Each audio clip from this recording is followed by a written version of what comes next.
अनुशासन और देशभक्ति का पहला पड़ाव एनसीसी।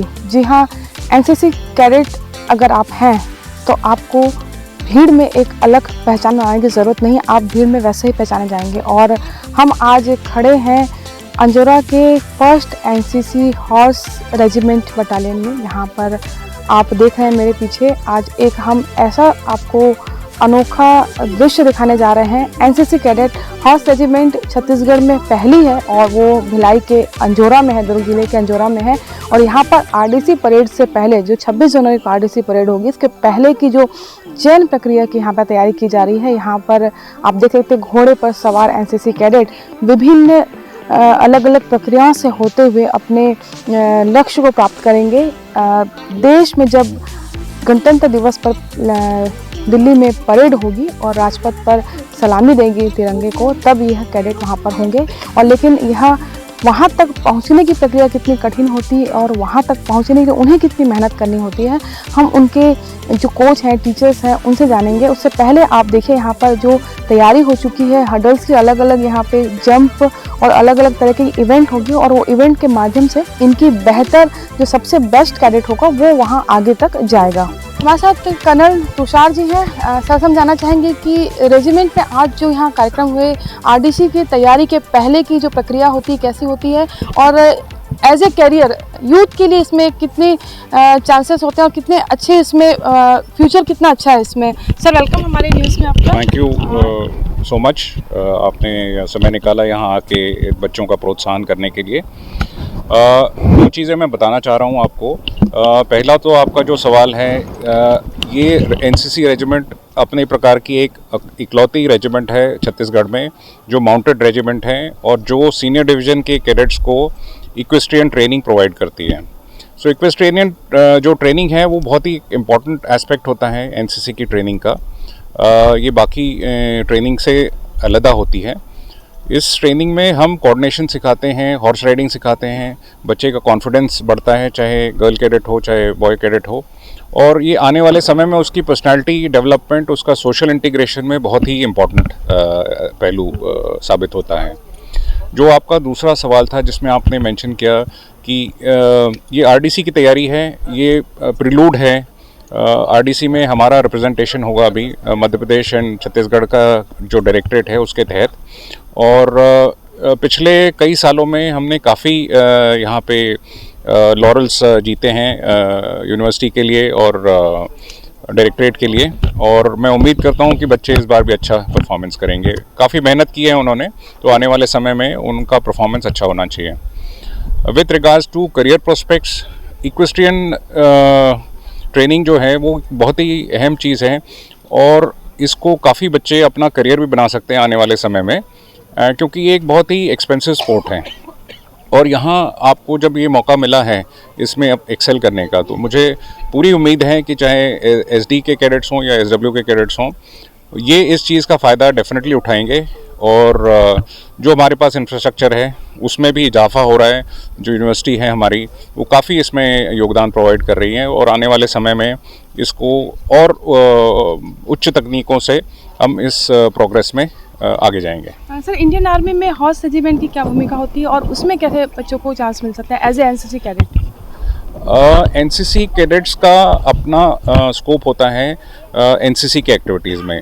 इंडियन आर्मी में ज्वाइन करने के बाद ये उनका चॉइस हो सकता है कि क्योंकि उनके पास ऑलरेडी इस चीज़ का एक्सपीरियंस है राइडिंग का, तो आने वाले समय में वो राइडिंग में अपनी बेहतरी करके ट्रेनिंग के दौरान अपनी बेहतरी और इंटरेस्ट दिखा के और नेशनल और इंटरनेशनल इवेंट्स में पार्टिसिपेट करने के लिए कोशिश कर सकते हैं। हमारे साथ एनसीसी हॉर्स रेजिमेंट के लेफ्टिनेंट डॉक्टर राजकुमार गढ़पाले जी हैं। सर, यहाँ पे आज जो शो जंपिंग हुई उसमें क्या क्या टेक्निकल चीज़ें होती हैं जो बच्चे जिसमें कम्पीट करके आगे बढ़ते हैं?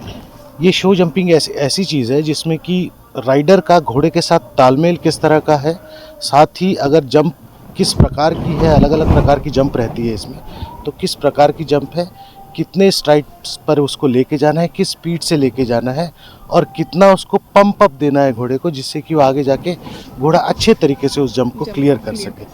साथ ही घोड़े को सीट की मदद, पैरों की मदद, या तो नेचुरल एड जैसे आवाज़ की मदद, ये किस तरह से उसको दिया जाना चाहिए, तालमेल के साथ उसको देना रहता है, तभी वो घोड़ा और राइडर हर जंप को अच्छे से कर पाते हैं। जंप सिर्फ घोड़ा नहीं लेता, जंप घोड़े के साथ साथ राइडर की भी उतनी ही जिम्मेदारी होती है जितनी कि घोड़े की होती है।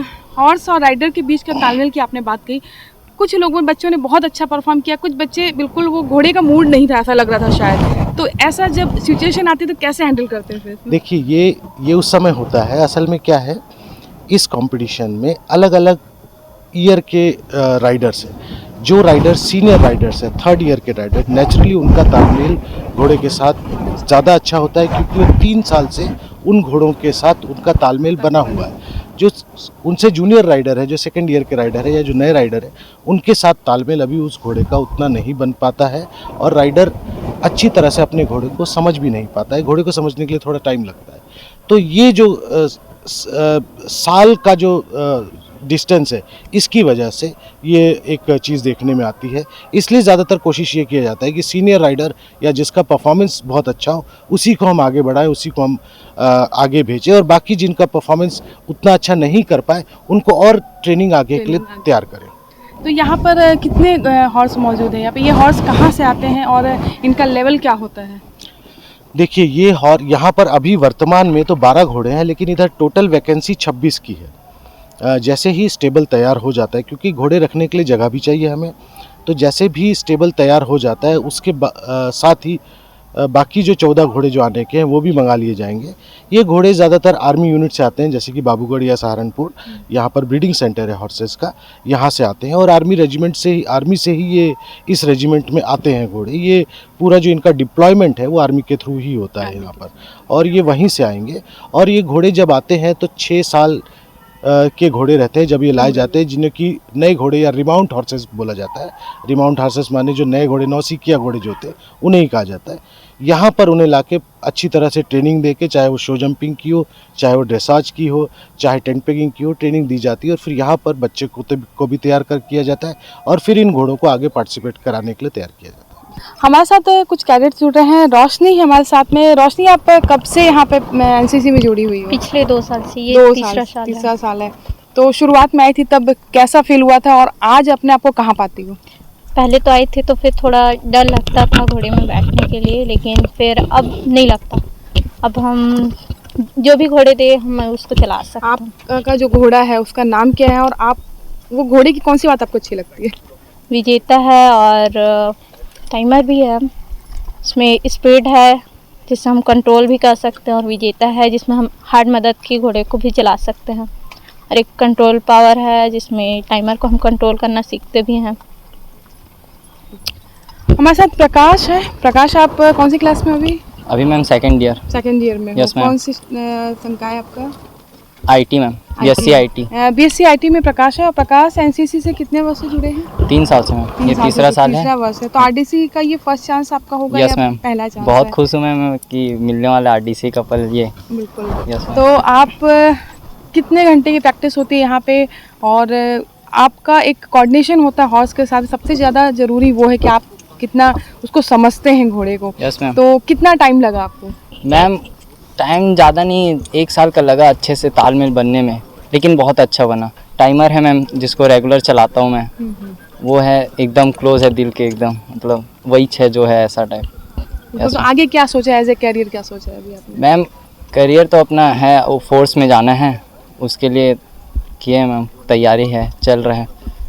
बिल्कुल, देश सेवा का जज्बा लिए यहाँ पर एनसीसी ज्वाइन की है इन यूथ ने, और कहीं ना कहीं इनके मन में एक है जज्बा कि एनसीसी के ज़रिए वो इंडियन आर्मी या यूँ कहें कि देश की सेना में जाना चाहते हैं और देश सेवा करना चाहते हैं। और उसकी तैयारी इन्होंने शुरू कर चुकी है, और आरडीसी की तैयारी इनकी शुरू हो चुकी है।